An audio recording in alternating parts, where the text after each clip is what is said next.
Fala pessoal, mais um quadro novo aqui no canal e dessa vez é a vez do Henrique Responde, onde toda semana eu vou selecionar ali de 5 a 7 perguntas feitas ou no nosso YouTube, no nosso Twitter, no nosso Instagram, enfim, qualquer tipo de rede social que a gente tiver. Eu vou selecionar as melhores e vou tentar aqui sanar algumas dúvidas e elaborar um pouco mais como eu faço, por exemplo, em vídeos de subscrição que muita gente está me acompanhando. Então, não vou só responder, não vou só ficar falando ali, eu vou tentar exemplificar, compartilhar minha tela, trazer imagens, enfim, como eu sempre tento entregar valor. Eu sempre vou tentar também priorizar os comentários aqui no YouTube. Então, se você quiser para próximo, para o Henrique Responde número 2, você pode fazer aqui nos comentários abaixo, que com certeza eu vou responder lá e os melhores eu vou trazer aqui. E essa semana são 5 perguntas, eu acho que quase todas ali são de fundos imobiliários, que é onde é o conteúdo que eu estou falando mais aqui no canal, mas eu falo muito também de criptomoedas, de ações americanas, de investimentos em REITs, né, que são os primos dos fundos imobiliários. Eu falo sobre ações, falo sobre tudo de investimentos. Então, vou trazer mais e mais esse conteúdo aqui para o canal, mas se você tiver dúvidas dessas coisas, pode fazer, que então com certeza também eu vou tentar te ajudar. Então, sem mais enrolação, bora pro vídeo.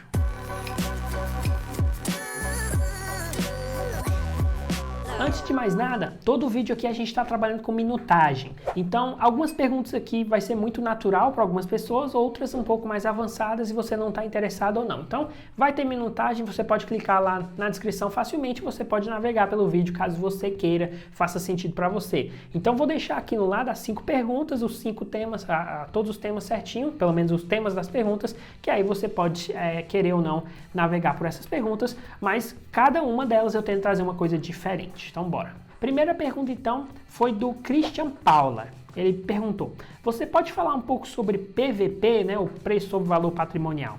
Até onde que é caro? Se passou de 1 é caro ou tem casos onde dá para aceitar 1.1, 1.2 e quando dá para balizar esse tipo de indicador? Então, assim, eu fico muito receoso quando eu tento analisar o valuation de fundos imobiliários. Inclusive, vai ter um vídeo essa semana, vou falar sobre valuation, que eu acho que tem muita gente aí falando muita esquisitice, muita simplificação de fundo imobiliário sobre coisas que não são reais. PVP, que é quando você realmente tenta precificar um fundo pelo seu preço dividido pelo valor patrimonial, ou seja, aquilo que ele teoricamente vale ali de acordo com seus imóveis ou suas dívidas, ou dependendo do seu tipo de FII, é só realmente de acordo com fundos de fundos e fundos de papel que são indexados ali à sua dívida, ao seu papel, ao seu CRI, né, o certificado de recebível imobiliário. Então, assim, eu nem olho esse tipo de indicador quando são fundos de tijolo, como fundo de shopping, fundo de logístico, fundo de corporativo, qualquer fundo realmente de data center, enfim. E isso tem um motivo muito simples. Qual é o valor do imóvel que você está morando aí? Seja aluguel ou seja comprado, enfim. Qual é o valor do lugar que você está morando agora? Se você chamar 3 avaliadores profissionais, cada um vai falar um valor diferente. Eles vão analisar localização, eles vão analisar histórico ali do imóvel, do prédio, enfim, da rua. Eles vão avaliar N variáveis para determinar o valor do seu imóvel.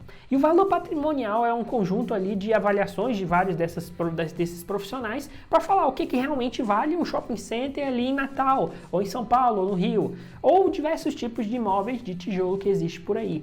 Ou até um desenvolvimento que você tem, por exemplo, como o Tigar 11, que está desenvolvendo vários tipos de projeto em Gramado, em Goiânia, fora do eixo Rio-São Paulo ali. Quanto que realmente vale isso? Claro que tem um valor patrimonial, mas você só precificar e falar que um fundo imobiliário é justo só por causa desse valor patrimonial é completamente utópico e é muito errado, tanto para cima quanto para baixo. Se você seguir só essa métrica, você vai estar ignorando fundos como o ALZR11, que entrou em data center recentemente, tem vídeo aqui no canal, e cara, é um fundo imobiliário excelente, com ótimas movimentações, excelente gestão, isso sim que você tem que avaliar na sua precificação.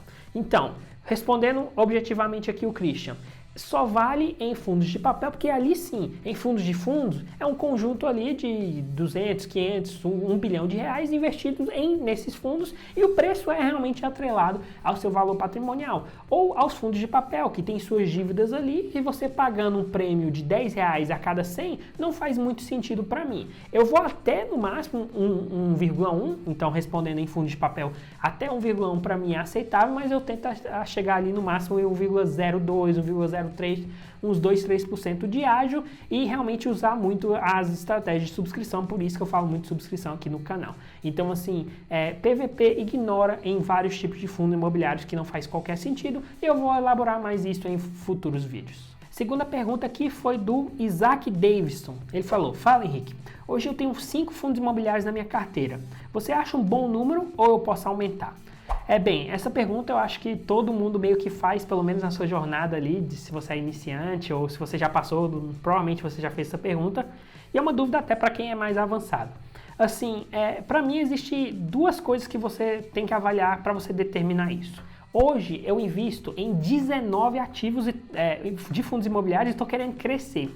Eu estou querendo aumentar. E quando eu falei isso para o Isaac, ele falou: mas por que tanta pulverização?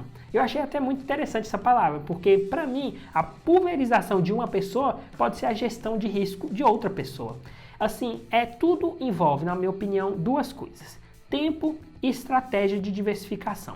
Tempo para você analisar e acompanhar os fundos. Então hoje eu tenho 19 fundos imobiliários que eu acompanho todo mês. Só que eu não vejo relatório gerencial todo mês. Tem fundos imobiliários que eu estou bem tranquilo ali, que eu sei que eu provavelmente vou carregar ele por anos ou décadas, que eu a cada 3 meses vou lá, pego os últimos 3 relatórios gerenciais e dou uma bela de uma lida. Claro que aqui eu tenho um canal, então assim, eu também tenho que gerar conteúdo sobre esses fundos, então faz parte um pouco agora do meu trabalho, então tem isso também.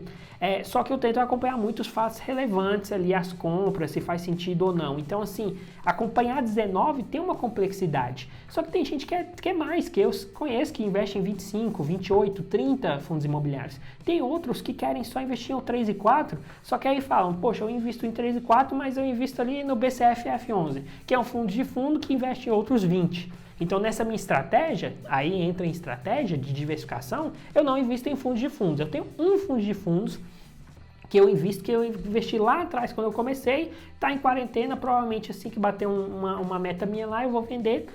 Vai ser o primeiro fundo imobiliário que eu vou vender, inclusive, que eu gosto de construir patrimônio. Então, assim, eu invisto tempo e para mim é confortável esse tempo e faz sentido eu investir esse tempo em acompanhar. E segundo, a minha estratégia de diversificação é ter no máximo 2,5% em um ativo. E esse um ativo é em todas as classes, então ações, estoques, cripto, eu invisto em todos os ativos. Eu invisto um pouco hoje em China, eu estou estudando Japão, Índia, eu sou o cara realmente de diversificação. E esse 2,5% provavelmente eu vou baixar para 2% no futuro. Esse é o máximo. Então o máximo dá 40 ativos no meu portfólio. Hoje eu tenho 41 ativos no meu portfólio, eu tenho alguns ativos acima de 2,5% que eu ainda preciso rebalancear. Então, assim, a minha estratégia é muito de diversificação e eu sigo um pouco o que o Fábio Holder fala, um excelente youtuber aqui, quem me conhece com certeza faz sentido, mas provavelmente quem me acompanha gosta do Fábio Holder já. Ele é um cara que fala: cara, para mim o número de ativos é aquele que eu nem sei quanto. Eu tenho tantos ativos que eu nem sei quantos são e para mim isso faz sentido.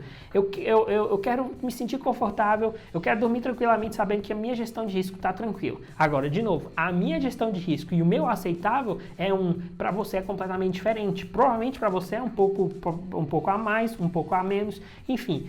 Tenha a sua estratégia e saiba do tempo que você vai investir para acompanhar isso tudo. Se isso faz sentido ou não para você, comenta aqui abaixo, me fala quantos ativos que você tem, fala quantos que você quer ter, quantos que você está tranquilo em acompanhar e ter de estratégia. Eu realmente quero escutar todo mundo aí, saber quantos ativos vocês têm. Terceira pergunta do Thiago Moreira. Ele falou: invisto em fundos imobiliários por mais de 2 anos. Eu ainda estou no vermelho em 9% de desvalorização e eu estou muito incomodado. O que eu faço? Essa pergunta eu achei muito boa porque claro que eu não conheço todo o portfólio dele, então tem que assumir algumas premissas, mas vamos lá. 2 anos atrás, pré-pandemia, o IFIX estava em alta, o IFIX hoje, 2.811 pontos, estava ali em 3.200 em dezembro de 2019, vou colocar um gráfico aqui, e assim, o IFIX ele fala da média, né? A gente teve, por exemplo, alguns fundos de shopping, vou colocar aqui ao lado, com uma desvalorização de dezembro para cá de mais ou menos 30%. Já bateram mais, inclusive, bem mais, né? Ali, bem na pandemia, ali em março e abril. Com muita vacância, shopping sofrendo. Eu não sei quanto que você, Thiago, investiu em shoppings, por exemplo. Então, enfim, 9% de desvalorização é uma coisa que realmente deve incomodar muito, ainda mais quando começa 2 anos ali, começa a ter o médio prazo, a para o longo prazo. Para mim, o longo prazo ali é 10, 15 anos pelo menos. Mas assim, é 9% de desvalorização, contando ou não com os reaportes e os dividendos. Porque se não contar, se você tem se você contar com uma rentabilidade ali mais ou menos de 0,5% ao mês, 6% em um ano, 12% em 2 anos. Só aí já cobre sua desvalorização. E ainda mais, se você reaportou isso, você ganhou, depende do quanto que você investe, fundos de graça, né? Você conseguiu ativos de graça com seu reaporte e aí já cobre a sua desvalorização. Tá aí o segredo. O segredo de fundos imobiliários é você desenvolver a capacidade de construir seu patrimônio ao longo do tempo através dos juros compostos. E 2 anos ainda não é o suficiente para gerar esses juros compostos.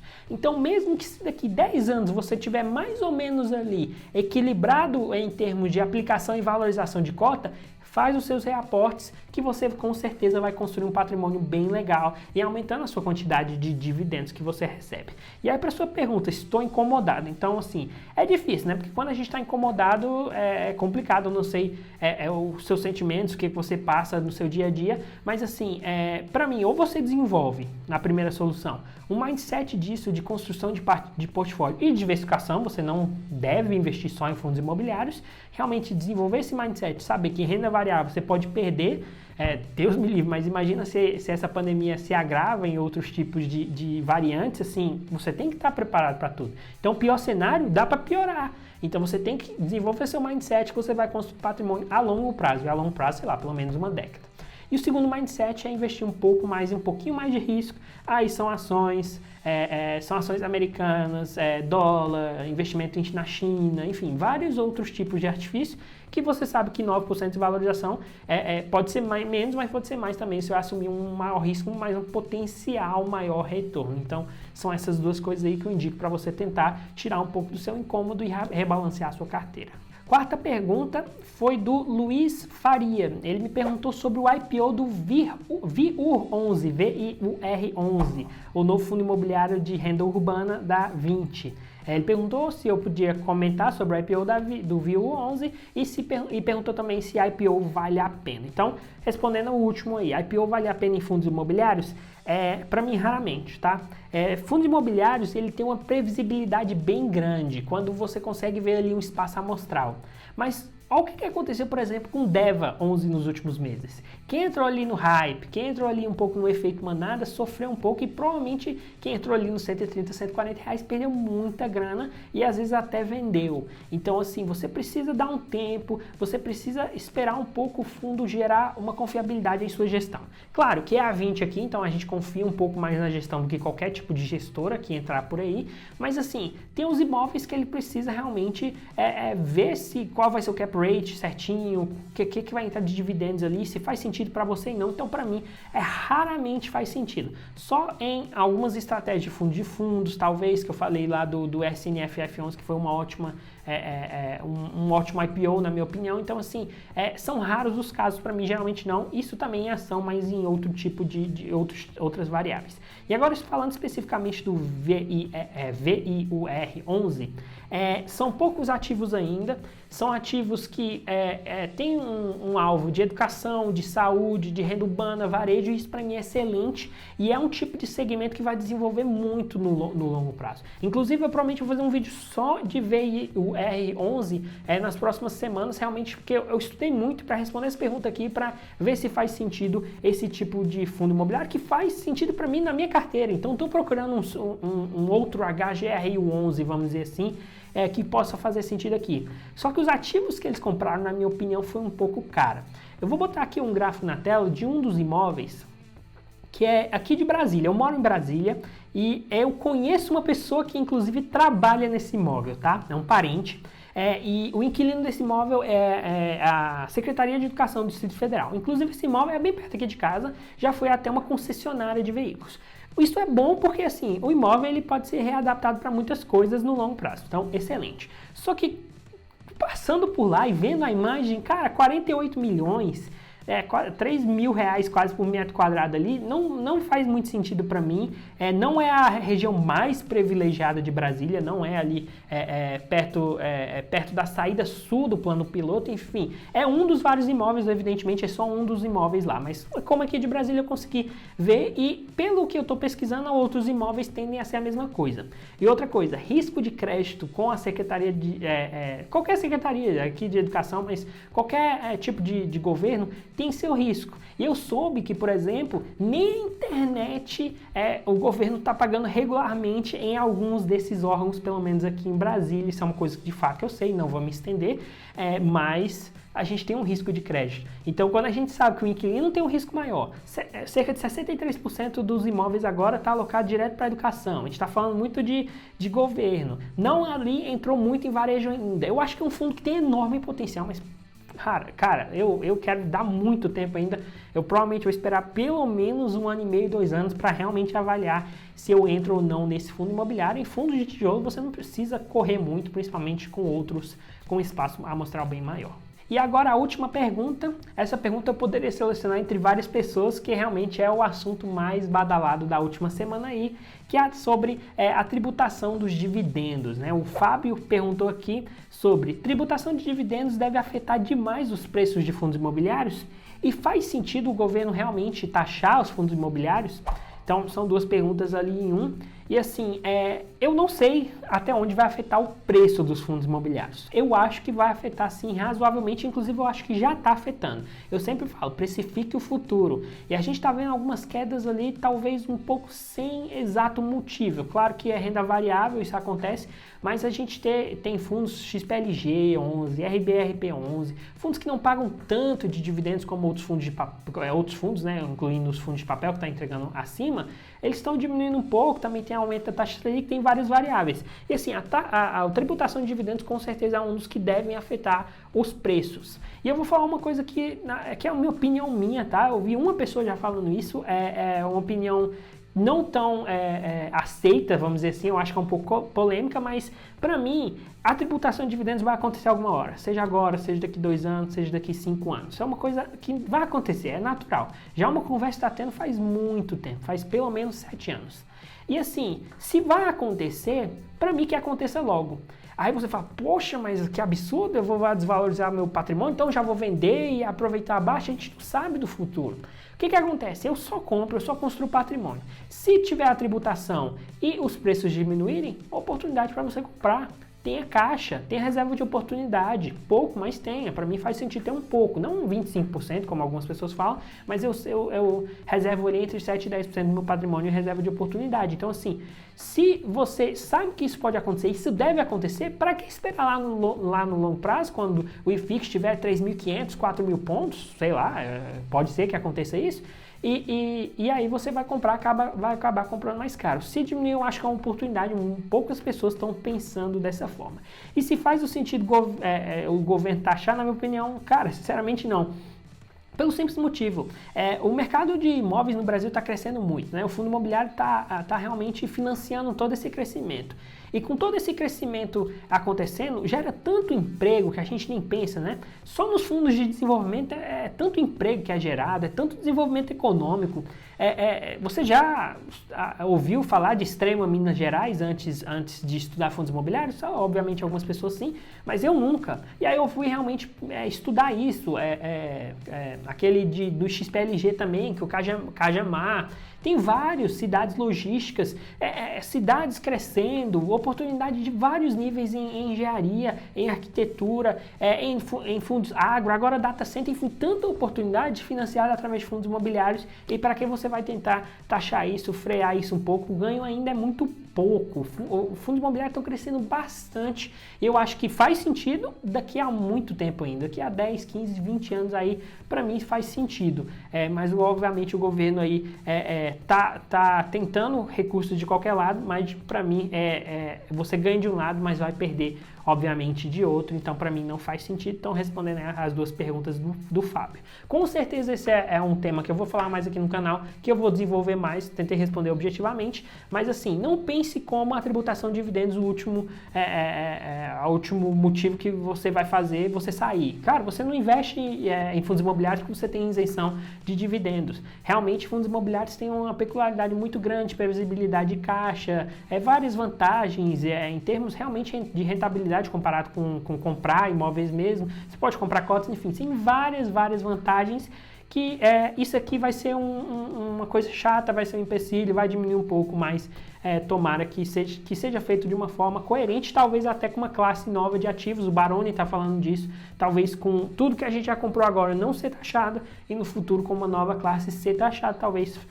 isso faça um pouco mais sentido, mas vamos ver os próximos capítulos, a gente não tem muita resolução disso ainda. Então, esse foi o primeiro Henrique Responde, eu realmente tentei elaborar várias coisas. Se vocês gostaram, por favor, dê um feedback, se vocês querem algo específico, pode comentar, estou aberto a qualquer tipo de feedback para eu tentar melhorar para vocês. E, como eu sempre peço, pode seguir a gente, se você gostou, pode seguir a gente também no Instagram, @ohenriquedutra, que a gente está compartilhando muito conteúdo bacana lá também. Siga a gente, se inscreve no canal, curta esse vídeo, um grande abraço e até a próxima.